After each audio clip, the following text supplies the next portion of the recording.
सीधा सवाल में मैं बात करने वाला हूं अपमान की और सम्मान की। आप कहेंगे अरे ये अपमान सम्मान की क्या बात करने लगे। हमारा पूरा ध्यान, पूरे देश का, पूरे समाज का ही ध्यान सम्मान और अपमान में ही लगा हुआ है। बस हमारी शान में गुस्ताखी नहीं होनी चाहिए, बाकी रोटी कपड़ा और मकान हो या ना हो, पेट में 2 दाने और जेब में 2 आने हो या ना हो, कोई फर्क नहीं पड़ता, बस सम्मान बना रहना चाहिए। और वो बात चाहे औरंगजेब से छिड़ी हो, या राणा सांगा पर आई हो, या बाबा साहेब भीमराव अंबेडकर की बात हो, गुस्ताखी नहीं होनी चाहिए शान में। और अब तो बात देश के अपमान और सम्मान तक पहुंच गई है। राहुल गांधी 7 समंदर पार पहुंचे, अमेरिका में थे, और जो एक उनकी आदत बन गई है, वहां फिर से सवाल उठाने शुरू कर दिए। अभी भी वो पीड़ा, महाराष्ट्र चुनाव हारने की पीड़ा खत्म नहीं होती दिखी है राहुल गांधी की। फिर उन्होंने विलाप किया कि चुनाव आयोग ने समझौता कर लिया है सरकार से, उनका एजेंट, उनका शब्द नहीं है पर सार यही था कि चुनाव आयोग सरकार का एजेंट बन गया है। 5:30 बजे कुछ बताया गया, 7:30 बजे फिगर कुछ और निकलती है। 65 लाख वोटर कहां से 2 घंटे में वोट डाल लेते हैं। ये पहले भी कह चुके हैं, चुनाव आयोग इस बारे में सफाई भी दे चुका है, लेकिन राहुल गांधी अभी इस मामले पर पीछे हटने को तैयार नहीं। अब बीजेपी उन्हें देशद्रोही कह रही है कि बाहर जाकर देश का अपमान किया जाता है, पर वो अपने गिरेबान में झांकने से इनकार कर देती है। जब उन्हीं का एक सांसद, 4 बार का सांसद निशिकांत दुबे सुप्रीम कोर्ट को गृह युद्ध का जिम्मेदार बता देता है। अब भाई कहां गृह युद्ध हो रहा है देश में, पर उन्हें लगता है, और सुप्रीम कोर्ट जिम्मेदार है, और सुप्रीम कोर्ट के मुख्य न्यायाधीश वो धार्मिक युद्ध करा रहे हैं, धार्मिक युद्ध हो रहा है। और एक मुख्य चुनाव आयुक्त वो कुछ अपनी चिंताएं जाहिर कर देते हैं वक्फ संशोधन कानून को लेकर, तो कहते हैं अरे आप तो चुनाव आयुक्त थे ही नहीं, आप तो मुस्लिम आयुक्त थे, मुसलमानों के वोटर आई कार्ड बनवाते थे। झारखंड का जिक्र किया है, उसकी भी पोल पट्टी मैं आज खोलने वाला हूं। लेकिन ये देश के बारे में अगर हमारी व्यवस्था, संस्थाओं के बारे में कुछ सवाल उठाए जाएं तो वो अपमान होता है या सम्मान होता है, और उसमें लहजा और किस तरह से क्या बात की जा रही है, क्या वो अहम हो जाती है, या दोनों तरफ से ही सत्ता पक्ष और विपक्ष संस्थाओं पर सवाल उठाकर पूरे लोकतांत्रिक ढांचे पर सवालिया निशान लगा रहे हैं क्या।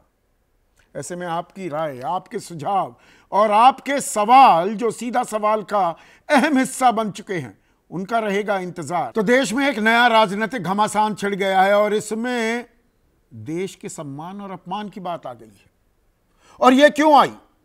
दरअसल नेता प्रतिपक्ष और कांग्रेस के सबसे बड़े नेता राहुल गांधी आजकल 7 समंदर पार हैं, अमेरिका में हैं, और वहां पर, बॉस्टन में, और वहां पर राहुल गांधी ने कहा कि विधानसभा चुनाव जो महाराष्ट्र में हुए, वहां जितने युवा थे उससे तो ज्यादा वोट पड़ गए। 5:30 और 7:30 बजे के बीच जब वोटिंग बंद हो जानी चाहिए थी, 65 लाख वोट पड़े। कि 5:30 बजे आंकड़ा दिया गया कि भाई 5,61,00,000 वोटरों ने अपने मत का इजहार कर दिया है। यह 58.22% था। लेकिन बाद में 11:30 बजे बताया गया कि 7:30 बजे तक चली वोटिंग और 65% मतदान हो गया, 7% का इजाफा। 6,27,00,000 लोगों ने वोट डाले, यानी कि कुल मिलाकर जो आंकड़ा बढ़ गया वो था 65,61,000। अब राहुल गांधी कह रहे हैं कि ये 65 लाख लोग 5:30 बजे से 7:30 बजे तक वोट डालो, एक आदमी को वोट डालने में 3 मिनट लगते हैं, ये तो 2:30-3 बज जाते रात के। कुछ तो गड़बड़ झाला है। अब राहुल गांधी की सुई यहां अटकी हुई है।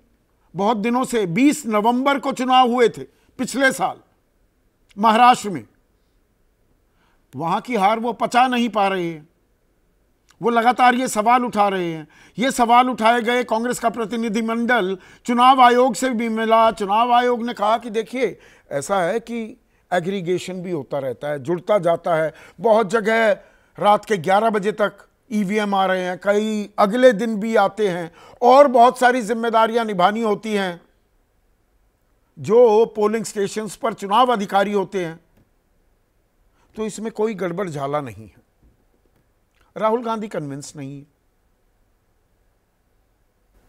अब सवाल तो चुनाव आयोग पर, ईवीएम पर 2009 में भी उठाए गए थे।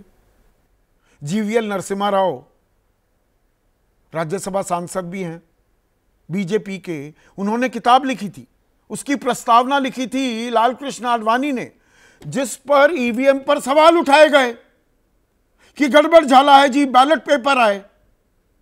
आज यही बात राहुल गांधी कह रहे हैं तो बीजेपी के बड़े नेताओं ने घेरना शुरू किया। देवेंद्र फडणवीस महाराष्ट्र के मुख्यमंत्री हैं, वो कह रहे हैं कोई भी देशभक्त अपने देश को विदेश में जाकर बदनाम नहीं करता। मोहन यादव मध्य प्रदेश के मुख्यमंत्री हैं, वो कह रहे हैं विदेश में ऐसा कोई नेता नहीं जो अपने देश का बाहर इस तरह से माहौल बनाता है। और संबित पात्रा ने तो कह दिया कि राहुल गांधी देशद्रोही है। अब ये तो सवाल पूछे जा रहे हैं। अब यहां पर भूल जाते हैं या दर्शकों के जहन से, उनकी याददाश्त से पुराने कुछ बयान बिल्कुल साफ कर देना चाहते हैं देवेंद्र फडणवीस, मोहन यादव और संबित पात्रा। 2015 में शंघाई में देश के प्रधानमंत्री वहां गए और कहा कि पहले भारत में पैदा होने पर शर्म महसूस होती थी, अब गौरव महसूस होता है। जो भारतीय बाहर रहते हैं वो एक बदलाव की आशा लगाए बैठे थे, फिर वो सोल जाते हैं। शंघाई तो हो गया चाइना में, साउथ कोरिया जाते हैं। और कहा कि एक वक्त तो ऐसा था, लोग कहते थे कि अरे भाई क्या फूटे कर्म है हमारे, किस देश में पैदा हो गए, क्या पाप किए थे पिछले जन्म में। ये भी कोई देश है, ये भी कोई सरकार है, ये किस तरह के लोग हैं, अरे छोड़ चलते हैं। ये तो कहा गया है। पर यहां पर सवाल यह भी है, ये foot in the mouth disease क्यों हो जाती है राहुल गांधी को। बाहर जाकर जब देश में चुनाव आयोग है, उनसे सवाल किए जा सकते हैं, और जब चुनाव आयोग ईवीएम को लेकर उनसे कहता है डेमोन्स्ट्रेशन दे दीजिए या हमारी देख लीजिए, तब वहां पर आधे कांग्रेस के नेता पहुंचते भी नहीं है। कपिल सिब्बल लंदन में एक कॉन्फ्रेंस में बैठे पाए जाते हैं और सवाल उठाते हैं। ये सवाल यहां भी उठाए जा सकते हैं या नहीं, यह अपने आप में एक वाजिब सवाल है। लेकिन जब देश के अपमान और सम्मान और देशद्रोह की बात हो जाती है तो आईना बीजेपी की तरफ भी कुछ सवाल लिए मुंह बाय खड़ा होता दिखाई देता है। क्योंकि 2 दिन पहले की ही बात है, उनके 4 बार के सांसद, गोड्डा से सांसद हैं, झारखंड से गोड्डा जो लोकसभा क्षेत्र है, निशिकांत दुबे, उन्होंने क्या कहा, उन्होंने कहा कि भाई ये जो सुप्रीम कोर्ट, सर्वोच्च अदालत को, ये अपनी सीमा से बाहर जा रहा है। धार्मिक युद्ध भड़काने के लिए सिर्फ सुप्रीम कोर्ट जिम्मेदार। धार्मिक युद्ध भड़क रहे हैं, कहां भड़क रहे हैं, मैंने कल तफसील से एक कार्यक्रम किया था इस बारे में। 17 अप्रैल को वक्फ संशोधन कानून को लेकर 2 अंतरिम आदेश जारी किए सुप्रीम कोर्ट ने, पर हिंसा तो मुर्शिदाबाद में 8 अप्रैल से हो गई थी। धर्म युद्ध या धार्मिक युद्ध निशिकांत दुबे छेड़ना चाह रहे हैं क्या। संजीव खन्ना, मुख्य न्यायाधीश संजीव खन्ना सभी गृह युद्ध के लिए जिम्मेदार, यह निशिकांत दुबे कह रहे हैं। बयान दिया था एएनआई को और बाकायदा एक्स पर ट्वीट करते घूम रहे थे अपने बयानों को। सुर में सुर मिलाया दिनेश शर्मा ने, उप मुख्यमंत्री रह चुके हैं उत्तर प्रदेश के और राज्यसभा सांसद भी हैं। जेपी नड्डा ने ट्वीट करके कहा कि हमारा ऐसे बयानों से कोई लेना देना नहीं, हम सिरे से खारिज करते हैं, सुप्रीम कोर्ट का पूरा सम्मान करते हैं, यह निजी विचार है। बस ये कहकर काम चल जाता है, फिर तो राहुल गांधी के निजी विचार है।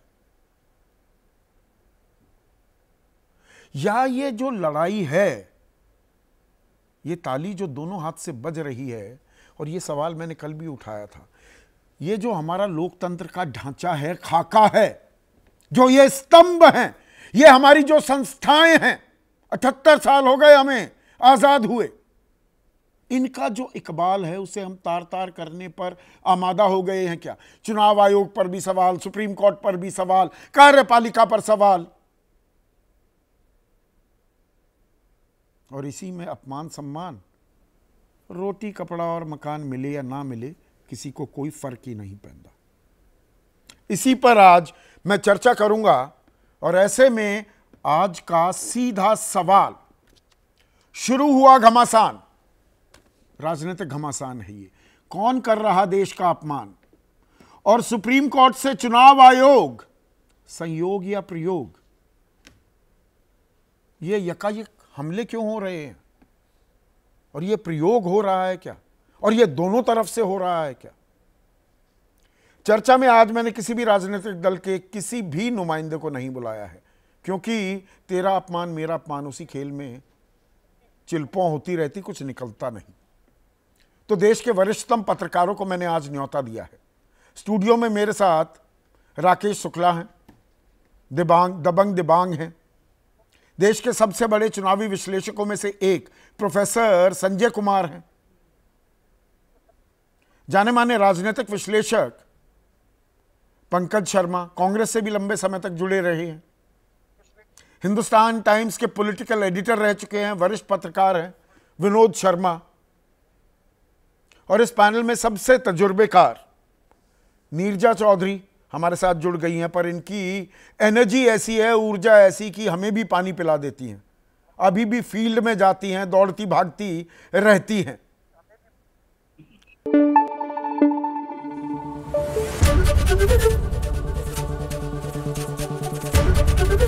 एबीपी न्यूज आपको रखे आगे।